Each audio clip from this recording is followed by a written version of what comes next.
की जनवाणी माते श्री की परम पूज्यचार प्रवर श्रीमद जिंदारण ब्रह्मंडाचार्य जी महाराज की श्री सुखदा ग्रंथादि राज की सुधात्म देव की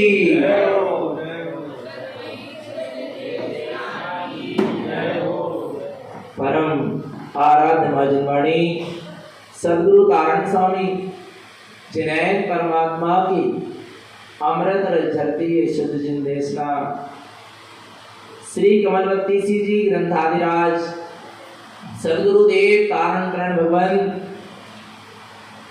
किस तरह जीव सम्यक चारित्र के मार्ग में आगे बढ़ता है, क्योंकि रत्नात्रय ही मोक्ष का मार्ग है और रत्नात्रय की पूर्णता साक्षात मोक्ष है। सम्यक दर्शन, सम्यक ज्ञान, सम्यक चारित्र ये रत्नात्रय है, ये आत्मा के निज गुण है और निज गुण से ही मोक्ष मार्ग का शुभारंभ होता है। किसके गुण से?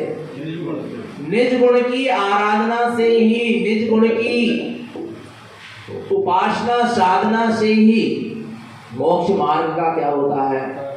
शुभारंभ होता है। रत्नात्रय निज आत्मा के ही क्या है? गुण है और उन गुणों में आचरण करना ही मोक्ष का मार्ग है। और जब उन गुणों में आचरण करते करते जीव उन्हीं में लीन हो जाता है, तल्लीन हो जाता है, समा जाता है, उस रत्नात्रय के द्वारा अपने स्वरूप में स्थित हो जाता है, वही मोक्ष है।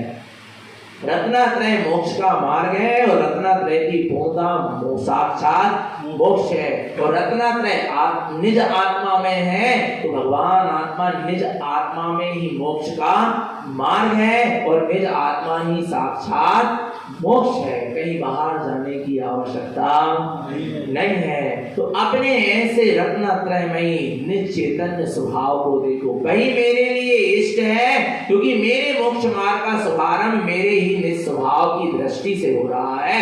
मेरे मोक्ष मार्ग का शुभारंभ मेरे ही निज आत्म ज्ञान से हो रहा है। मेरे मोक्ष मार्ग का शुभारंभ मेरे निज आत्म रमणता से हो रहा है। आ रहा है मुझे कहीं बाहर जाना नहीं। अर्थात मोक्ष का मार्ग अर्थात शाश्वत सुख का मार्ग, अर्थात अखंड सुख का मार्ग, शाश्वत सुख का मार्ग मुझसे ही मिल रहा है। मुझे कहीं बाहर जाने की आवश्यकता नहीं है। और ऐसे मोक्ष के मार्ग को सद्गुरु तारण करण देव ने बाहर नहीं बतलाया, किंचित भी बाहर गुरुदेव को लग रहा था इन पंचम काल के भोले भाले जीव की दृष्टि कहीं बाहर न चली जाए। मोक्ष के नाम पर, मोक्ष के नाम, मार्ग के नाम पर आना है, धर्म के नाम पर, धर्म ध्यान के नाम पर कई पंचम काल के भोले भाले जीव, कैसे जीव हैं? भोले भाले हैं। कैसे हैं? भोले भाले जीव हैं। इनकी कहीं दृष्टि कहां ना चली जाए, ये बाहर कहीं मोक्ष मार्ग को ना खोजने लगे, ये बाहर कहीं धर्म को ना खोजने लगे। इसलिए गुरु महाराज की एक एक गाथा, एक एक सूत्र, एक एक फूलनाओं के छंद और एक एक भगवान आत्मा उनका शब्द अक्षर निज स्वभाव की ओर ले जा रहा है। किसकी ओर ले जा रहा है? क्योंकि निज स्वभाव के आश्रय से ही मेरा मोक्ष का मार्ग प्रारंभ होगा और निज स्वभाव में ही जाकर मेरे मोक्ष के मार्ग का की पूर्णता होगी। स्वभाव के बाहर कुछ नहीं है। स्वभाव के बाहर अनंत संसार है। क्या है? स्वभाव से जीव बाहर गया, क्या है? अनंत संसार है। आ रहा है। इतना उत्कृष्ट मार्ग गुरुदेव ने बतलाया। अंतरंग की ओर चलो, अंदर में चलो। आ रहा है स्वभाव की ओर चलो, कहीं बाहर जाने की आवश्यकता। मेरा निज आत्म स्वभाव ही देव है, गुरु है, परम गुरु है, धर्म है, शास्त्र है, तीर्थ है। तुझे कहीं बाहर जाने की और भटकने की आवश्यकता नहीं है। अंतरंग में चलो। कैसे चले? अपने स्वभाव को ही इष्ट मानकर चले। किसको इष्ट मानना है इस तीन लोक में? व्यवहार में जिन्होंने हमें अपने परम इष्ट निःशुद्धात्मा का मार्ग बतलाया है, वे व्यवहार में हमारे लिए क्या है? इष्ट है और निश्चय में हमारा निज निःशुद्धात्मा ही हमारा इष्ट है। पर निःशुद्धात्मा तक जिन्होंने हमें क्या करा है, पहुंचाया है, आरा है, वे क्या है, हमारे लिए इष्ट है। ऐसे पंच परमेष्टि है, ऐसे तारण तरण गुरुवर है, ऐसी माँ जिनवाणी है जो हमें कहाँ पहुंचा रही है, अपने परम इष्ट तक पहुंचा रही है। तो ऐसे परम इष्ट स्वभाव पर क्या करो, दृष्टि करो। तब तो गुरुदेव कहेंगे तुमने मुझे इष्ट माना, हमने गुरु को तो इष्ट माना, हमने गुरु को तो इष्ट माना, आ रहा है। पर गुरु कह रहे हैं मेरे लिए वही शिष्य क्या है, श्रेष्ठ है, जिसने अपने निःशुद्धात्मा को इष्ट माना। आ रहा नहीं, गुरुदेव ये नहीं कह रहे हैं कि जिनने मुझे इष्ट माना वो क्या है, गुरुदेव कह रहे हैं जिन्होंने अपने निःशुद्धात्मा को इष्ट माना वही मेरी दृष्टि में क्या है, श्रेष्ठ है। किसकी दृष्टि में श्रेष्ठ बनना है, बोलो, किसकी दृष्टि में श्रेष्ठ बनना है? पता है आपको, एक जंगल में आग लग गई, ध्यान से सुनना, निष्क्रिय होकर मत बैठो, आ रहा है कुछ ना कुछ करो, तुम में जितनी योग्यता है उतना तो करो। आ रहा है नहीं आ रहा, पर निष्क्रिय होकर मोक्ष के मार्ग में, सत्य के मार्ग में, सत्य के लिए क्या होकर मत बैठो, निष्क्रिय होकर मत बैठना। आ रहा है हमें योग्यता नहीं है, हमें शक्ति नहीं है, सामर्थ्य नहीं है, ये तो एक बहाना भी है, और हम कह रहे नहीं भी है, पर पुरुषार्थ जितना बने उतना तो, उंगली छिंगली हिलाने लायक तो शक्ति है ना, तो छिंगली हिला के ही पुरुषार्थ करो। नहीं आ रहा समझ में, पलक झपकाने और खोलने की तो शक्ति है ना, उतना ही पुरुषार्थ कर लो, पर करो, कायर बन के मत बैठो, सत्य के लिए जियो, सत्य के साथ जियो, और सत्य के लिए मरना पड़े तो मर भी जाओ। पर सत्य की महिमा है तब तो ऐसा कार्य होए ना, सत्य की महिमा नहीं आ रही। अरे हम तो कह रहे हैं जिन्होंने सत्य का मार्ग बतलाया है वो माँ जिनवाणी के प्रति, 14 ग्रंथों के प्रति तुम्हें महिमा आ जाए, सदगुरु के प्रति महिमा आ जाए, कि जिन्होंने हमें अपने सत्य स्वरूप का क्या कराया है, ये दर्पण दिखाया है गुरु महाराज ने। 14 ग्रंथ क्या है, ये स्वच्छ दर्पण है, और ये स्वच्छ दर्पण में धूल नहीं लगना चाहिए। आ रहा है धूल लग जाएगी ये स्वच्छ दर्पण में, जिस दर्पण में तुम्हें अपना स्वरूप देखने वाला था उस दर्पण में ही धूल लग गई, फिर कहां तुम अपने स्वरूप को देखने जाओगे? नहीं आ रहा भगवान आत्मा। ये 14 ग्रंथ गुरु महाराज की वाणी, अनुभूति से निकले हुए गुरु महाराज के सूत्र गाथाएं, एक एक शब्द गुरु महाराज का अनुभव से निकला हुआ है। ये दर्पण है जो तुम्हें अपने स्वरूप को क्या कर रहा है, दिखला रहा, और इस दर्पण में ही बदलाव हो जाए, धूल लग जाए, फिर कहां तुम देखने जाओगे अपने स्वरूप को? बोलो भगवान आत्मा। समझ लेना, एक शब्द ने संसार खड़ा कर दिया और एक शब्द ने मुक्ति के मार्ग को खड़ा कर दिया। आपको पता है दर्शन वही है, ज्ञान वही है, चारित्र वही है। यदि मगर दर्शन के सामने मिथ्या शब्द लगा है तो वो तीनों क्या है, संसार का कारण हो गया। मिथ्या दर्शन, मिथ्या ज्ञान और मिथ्या चारित्र। और वही दर्शन ज्ञान चारित्र के सामने सम्यक लग जाए, एक शब्द के बदलाव की इतनी बड़ी सजा है। नहीं हारा भगवान आत्मा। उसी शब्द के सामने क्या लग जाए, उन्हीं दर्शन ज्ञान चारित्र के सामने एक शब्द जुड़ जाए, क्या सम्यक जुड़ जाए, वही मोक्ष का मार्ग है। और वही सम्यक शब्द मिटके यदि मिथ्या लग जाए तो संसार खड़ा है। थोड़ी गंभीरता से चिंतन करो, मनन करो, अपने संसारिक स्वार्थ को एक तरफ रखकर सोचो, सारे अहंकार को, मान को एक तरफ रखकर सोचो, विचार करो, गहन चिंतन करो। गुरुदेव ने तुमको शुद्ध मार्ग दिया है। क्या दिया है? शुद्ध मार्ग दिया है। तुम शुद्ध मार्ग में चल पाओ और न चल पाओ, पर लाखों जीवों को शुद्ध मार्ग से भटकाने का काम मत करो। भगवान आत्मा, तुम शुद्ध मार्ग में चल पाओ न चल पाओ, पर गुरु महाराज ने जो शुद्ध कहा है, शुद्ध लिखा है, उसको शुद्ध ही रहने दो, उसमें संयोग करो। आ रहा है, निष्क्रिय होकर मत बैठो। आ रहा है भगवान आत्मा, जीव समझ नहीं पा रहा गुरु महाराज के उपकार को हम कैसे चुकाएं। आ रहा भगवान आत्मा, जीव समझ नहीं पा रहा अभी। विष्णु कुमार मुनिराज ने अपने मुनि पद को भी त्याग कर 700 मुनि की क्या करी है? चतुर्मास की मर्यादा को भी छोड़कर, क्योंकि रक्षाबंधन चतुर्मास में आता, उसी समय रक्षा हुई है, उसकी मर्यादा को भी छोड़कर एक श्रावक की भूमिका में आकर क्या करी है? 700 मुनि की रक्षा करी। पता क्यों करना पड़ा? एक साधक को, एक साधु को श्रावक का काम करना पड़ा। यदि श्रावक अपना काम करे तो साधक को ये काम नहीं करना पड़ेगा।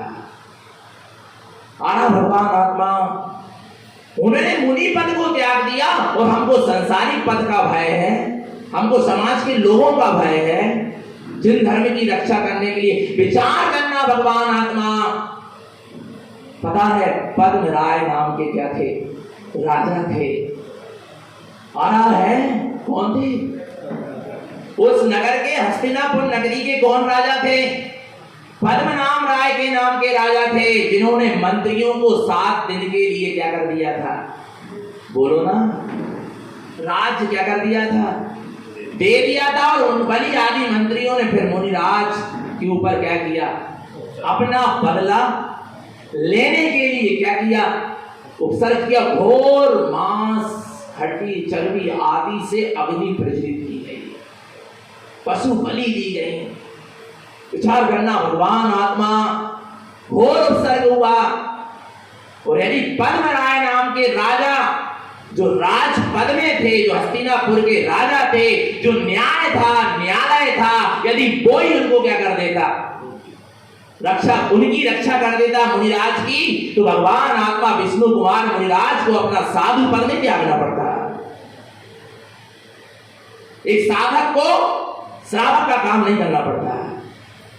समझो वस्तु स्थिति भगवान आत्मा, जीव समझ नहीं पा रहा हमारी।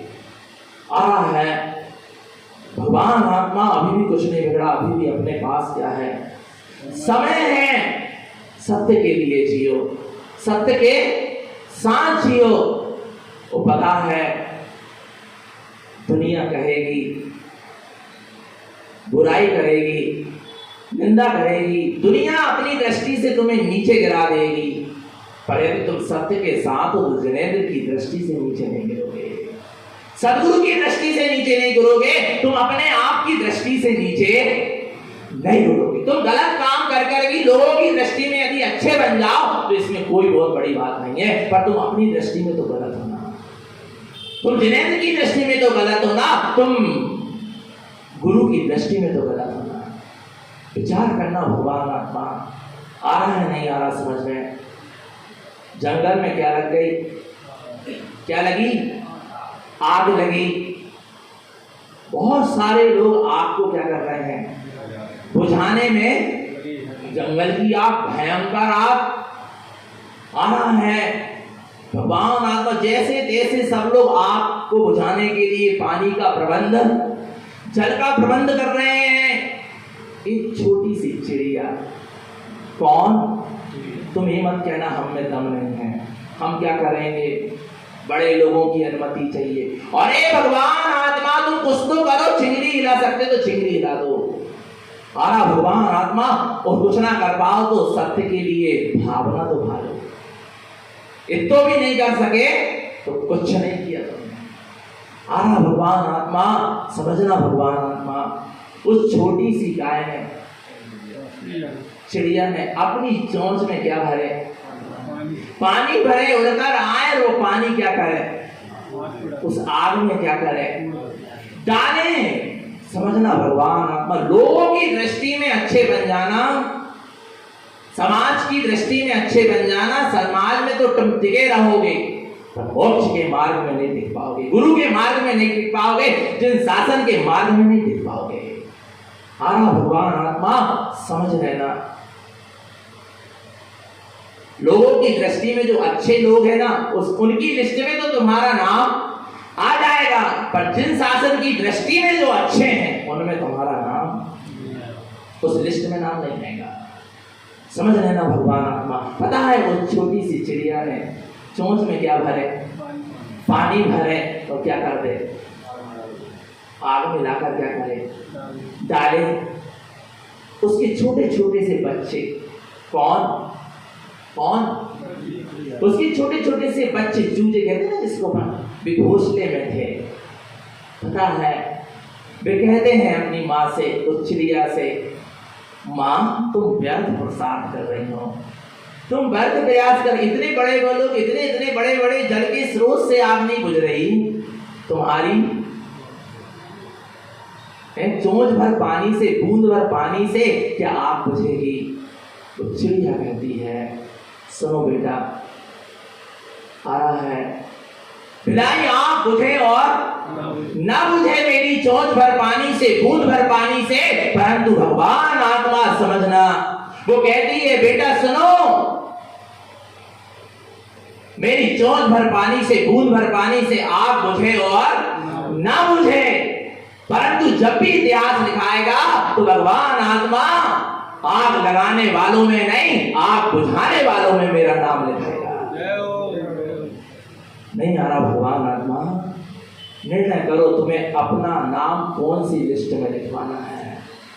विचार करना भगवान आत्मा, आग लगाने वाली क्या आग बुझाने वाली। समझो, गंभीरता से क्या करो, विचार करो। आ रहा है तुम्हारा चोंच भर पानी, तुम्हारा बूंद भर पानी, अरे हम तो कह रहे जरा सा तुम्हारा इशारा आ रहा है सत्य की लिस्ट में, तुम्हारा सिद्धों की श्रेणी में, तुम्हारा गुरु महाराज के सही अनुयायी में तुम्हारा क्या लिखा जाएगा, नाम लिखा जाएगा। और नहीं तो सब क्या हो जाएगा, पानी फिरता चला जा रहा है और चला ही जाएगा। विचार करना भगवान आत्मा, आ रहा है नहीं आ रहा समझ में। समझो गुरु महाराज क्या कह रहे हैं, तुम्हें इष्ट और परम इष्ट बतला रहे हैं कि हे जगत के जीवों, तुम अभी इस विलायी संसार में हो, संयोगों में हो, पाप विषय कसाय के बीच में हो, कर्मों के बीच में हो, फिर भी गुरु महाराज कह रहे तुम क्या हो, इष्ट हो और परम इष्ट हो, क्योंकि तुम्हारा शुद्ध आत्मा शुद्ध था, शुद्ध है और शुद्ध वो इष्ट है, परम इष्ट है। विचार करो, वे हम कर्मों के बीच में हैं तो भी वे हमें सिद्ध कह रहे हैं, इष्ट कह रहे हैं, परम इष्ट कह रहे हैं, और हम गुरु महाराज को इष्ट नहीं कह पा रहे, जो सारे कर्मों से भिन्न होकर अपने मार्ग में आगे बढ़ रहे हैं। विचार करना भगवान आत्मा, हमने क्या गुरु महाराज को यही माना है? बोलो, चरण छूने से काम नहीं बनता, सीट झुकाने से काम नहीं बनता, लाखों रुपए खर्च करने से काम नहीं बनता, श्रद्धा और समर्पणता से काम बनता है। आ रहा है भगवान आत्मा, समझो उस जिस गुरु महाराज ने हमको यहाँ लाकर तक क्या करा है, बिठाना है, तू स्वयं भगवान बतलाया है, उन गुरु महाराज के लिए हम क्या कर रहे हैं? विचार करो, फिर कहो कि हम गुरु महाराज के क्या हैं, अनुयायी हैं, हम गुरु महाराज को मानने वाले हैं। समझना भगवान आत्मा, अंदर की ओर चलो। ये सारा क्यों हो रहा है काम? सिर्फ अज्ञानता के कारण। किसके कारण? नहीं बोले कैसे अज्ञान हो सकता है, इतना ज्ञान तो सबको है, इतने ग्रंथों को तो सबने पढ़ा है। हाँ, ज्ञान तो है, पर ज्ञान के साथ अहंकार है, इसलिए वो ज्ञान अज्ञान नाम पा रहा है। और उसी ज्ञान के साथ वैराग्य होता, सत्य का निर्णय होता, तो वही ज्ञान क्या नाम पाता? सम्यक ज्ञान नाम पाता। ये सारा जितना भी जगत में, संसार में झगड़ा मचा है, इकाई का मचा है, अज्ञान का मचा है। काय का मचा है? अज्ञान का मचा है। आ रहा है भगवान आत्मा, अनजान से दुखदाई अज्ञान है। क्या क्या अनजान से दुखदाई क्या है? अज्ञान है। बताएं कैसे है? आप हो, आपने कोई चीज पढ़ी नहीं, समझी नहीं, स्वाध्याय नहीं किया, इसलिए आप उस चीज से क्या हो? अनजान हो, इसलिए विपरीत कार्य में लगे हो। ये क्या है? अज्ञान नहीं हूं, ये क्या है? अनजान बना है। और मैं हूं, मैंने शास्त्रों को पढ़ा है, सूत्रों को पढ़ा है, आगम को पढ़ा है, और फिर भी मैं सही नहीं चल रहा। ये क्या है? अज्ञान है। अज्ञान अनंत कर्मों को बंधा देगा, क्योंकि जानबूझकर तू क्या कर रहा है? विपरीत चल रहा। तेरे लिए क्षमा नहीं है, तेरे लिए क्या नहीं है? क्षमा। सारी वस्तु स्थिति जानने के बाद भी तुम यदि सत्य का साथ नहीं दे रहे तो तुम क्या हो? क्षमा के योग नहीं हो। नियति तो तुम्हें दंड देगी ही देगी, कर्म तो तुम्हें दंड देंगे ही देंगे। ना कारण स्वामी का कुछ बिगड़ेगा, ना गुरु महाराज की वाणी का कुछ बिगड़ेगा, ना लोगों का कुछ बिगड़ेगा, पर तुम्हारा जरूर क्या होगा? बिगड़ जाएगा। और भगवान आत्मा समझना, अनजान होने से ज्यादा खतरनाक क्या है? अज्ञान है। आ रहा है, जो अनजान में पाप करता है उसको क्षमा भी है, उसको तीव्र कर्म का बंध। आपको पता है, दीपाएं यदि मुनि नहीं होते, एक श्रावक होते, वो क्रोध करते, इतना पाप का बंध नहीं होता। आ रहा है, पर दीपाएं किस भेष में थे? मुनि भेष में थे। इतनी उत्कृष्ट पद में जाकर फिर नीचा काम किया, क्रोध कसाय को उत्पन्न किया, इसलिए इतनी बड़ी उनकी क्या हुई? दुर्गति। जो जितने ऊपर चढ़कर, जो जितने ऊपर से नीचे गिरेगा उसकी उतने ही ज्यादा नुकसान। जो थोड़े ही ऊपर से नीचे गिरा है, हाथ पांव में थोड़ा बहुत लगेगा। जो और ऊपर से नीचे गिरा है उसके हाथ पांव टूटेंगे, और जो खूब ही ऊंची श्रेणी में चढ़ के फिर नीचे गिर रहा है उसकी जान ही क्या हो जाएगी? नहीं आ रहा भगवान आत्मा समझ में। यदि श्रावक पाप करेगा, श्रावक से पाप होंगे, आ रहा है, तो भगवान आत्मा को क्या होगा? उसको थोड़ा ही पाप का बंध होगा। प्रति पाप करें, प्रथमाधारी पाप करें, कसाय करें, आ रहा है, थोड़ा अधिक उसका क्या मिलेगा? फल मिलेगा। और साधु यदि कसाय करने लगे, पाप करने लगे, तो उसका फल सीधे निगूढ़ होगा। आ रहा है, भगवान आत्मा उतने ही नीचे गिरेंगे। इसलिए समझो, भगवान आत्मा अपनी अपनी गरिमा को समझें, अपने अपनी मर्यादा को समझें, और अपने अपने कर्तव्य को, सब अपने अपने कर्तव्य को समझ लें, तो भगवान आत्मा सारा झंझट क्या हो सकता है? समाप्त हो सकती है। सारी चिकल्लस मिट सकती, सारा प्रपंच क्या हो सकता है? मिट सकता है। सिर्फ अज्ञानता के कारण ये सारा सब कुछ हो रहा है। काय के कारण हो रहा है? अज्ञानता के कारण हो रहा है। काय के कारण हो रहा है? अज्ञानता के कारण हो रहा है। ज्ञान होता तो ये सब कुछ नहीं होता। यदि माँ अपनी, यदि देवरानी अपनी जेठानी की बच्चे को दूध में पानी मिला के पिला रही है, तो किस कारण से पिला रही है? अज्ञानता के कारण से, क्योंकि इसको ये बोध नहीं है कि उसकी किस्मत में जो होगा वही मिलेगा। पानी मिलना होगा तो पानी मिलना होगा, पेवर मिलना होगा तो पेवर मिलना होगा। मैं अपने परिणाम क्यों खराब करूं? उसको इतना क्या नहीं है। ये सब अज्ञानता के कारण ही सब कुछ हो रहा है। नहीं आ रहा भगवान आत्मा विचार। पर तूने परिणाम क्या कर ली? तूने परिणाम क्या कर ली? बिगड़। ये सत्य घटना हम आपको बता रहे हैं। भगवान आत्मा विचार करना, सारे लोगों के पाटा लगे थे, सारे लोग आहार करने के लिए बैठे थे। आ रहा है, बड़े साधक को पेवर दूध मिल रहा है। हमारा भगवान आत्मा उसका पुण्य का उदय है। इसके बाद आगे वाली लाइन वालों के लिए पानी क्या हो गया? विचार करना। नहीं आ रहा समझ में, नहीं आ रहा तो क्या करें आप? उनकी किस्मत में वही था, उनकी किस्मत में वही था। विचार करना भगवान आत्मा, पर मायाचारी करने वाले ने तो कर्म का क्या कर दिया, बंद कर दिया। नहीं आ रहा समझ में? विचार करना भगवान आत्मा बहुत सूक्ष्म है। ये सब क्यों हो रहा? अज्ञान था। इतने से पानी ने तुम्हें मायाचारी के परिणाम से त्रियंश गति का बंध करवा दिया। इतने से पानी का जो कर्म बंद हुआ वो आपको भी पता नहीं इतना बड़ा हुआ। विचार करना भगवान आत्मा। एक दादाजी थे, कौन थे? कौन थे पता है? उनके पास भी ले जाकर पेवर दूध ले गया। वे कहने लगे हमको पचता नहीं पानी मिला के। उनकी किस्मत में वो ही था। अब तूने मायाचारी का परिणाम कर लिया, सो कर लिया। नहीं आ रहा तुम आना, तुम अपने भाव तो शुद्ध रखते, फिर लेकर भी सामने वाले के पास जाते और पता है उसको यदि पानी मिला के पीना होता तो पानी मिला। नहीं है इतना विश्वास। सिद्धांत पे श्रद्धा नहीं है, कर्म पर श्रद्धा नहीं है, धर्म पर श्रद्धा नहीं है। विचार करना भगवान आत्मा। ये सारा जितना झंझट मची है ये सब काय के कारण मची है? अज्ञानता के कारण मची है। काय के कारण मची है? इसलिए भगवान आत्मा इस अज्ञानता को क्या कर दो, छोड़ दो। इस अज्ञानता को क्या कर दो, छोड़ दो। भगवान आत्मा आ रहा है।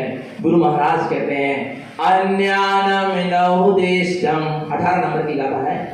अन्यानम नहुदेष्टम न्यान सहावेन अनमोय ममलम च ज्ञानंतरम न दिष्टम पर जावे दिष्टि अंतरम सहसा। क्या कहते हैं? अन्यानम नहुदेष्टम। तुम अज्ञानता को मत देखो, तुम अपनी अज्ञानता से दृष्टि क्या कर लो, हटा लो। कैसे हटेगी दृष्टि? ज्ञान सहावेन अनमोय ममलम च। जब तू अपने ज्ञान के द्वारा अपने ज्ञान स्वभाव की अनुमोदना करेगा, तू अपने ममल स्वभाव की अनुमोदना करेगा, तू अपने ममल स्वभाव की साक्षी में रहेगा, तू अपने ममल स्वभाव के सामने रहेगा और तेरे सामने तेरा ममल स्वभाव रहेगा, तो ये अज्ञानता तुझ पर हावी होने वाली नहीं है।